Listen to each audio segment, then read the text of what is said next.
Episode 13 के starting में 100 साल पहले से होती है। यहाँ पर हम किंग को देखते हैं, साथ में इसके आदमी होते हैं। किंग का एनिमी किंग को फॉलो कर रहा था, इसलिए किंग एक जगह से दूसरी जगह ट्रैवल कर रहा होता है और छिपता है। हालांकि अब किंग थक गया था और इस प्रकार भागना नहीं चाहता था, ये रेस्ट करना चाहता है। एक बार एक मिलिट्री सोल्जर, इसका नाम गियोम ही होता है, किंग के सामने आता है और कह रहा होता है कि पास में मेरा एक गांव है जिसका नाम योंगडम है, आप वहां पर आकर रेस्ट कर सकते हो। किंग भी इसकी बात के लिए सहमत हो गया था। अगले सीन में गांव में आ रहे थे, लेकिन इनको ये पता चलता है कि एनिमी को पता चल गया है कि मैं इस गांव में आ रहा हूँ। किंग इनसे कह रहा होता है कि अब मैं क्या करूँ, लेकिन बाद में सोचकर ये कह देता है कि तुम गांव में फ्लैग को लगा दो ताकि एनिमी को ऐसा लगे कि मैं गांव में हूँ और वहां पर ठहरा हुआ हूँ। लेकिन गियोम ही कहता है कि तुम ऐसा नहीं कर सकते, गांव में मेरी फैमिली है, कई इनोसेंट लोग हैं, उन सबको मार दिया जाएगा। लेकिन किंग कहता है तो क्या हुआ, ऐसे कामों के लिए हमें उनका बलिदान देना होगा।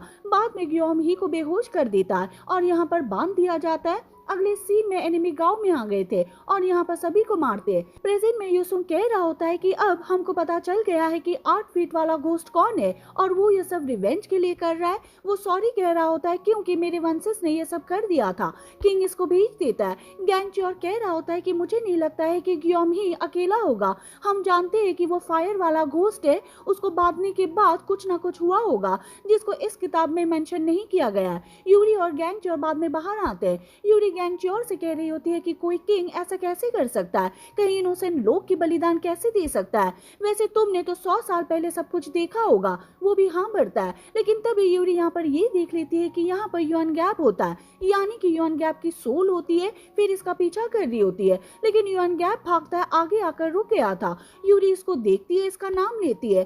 तभी गैंगच्योर भी आ जाता है और वो गायब हो गया था। गैंगच्योर यूरी से पूछता है कि क्या हुआ। यूरी ने कह दिया था कि मैंने अभी युआन गैप को देखा था, क्या वो 8 फुट वाले भूत से बच गया।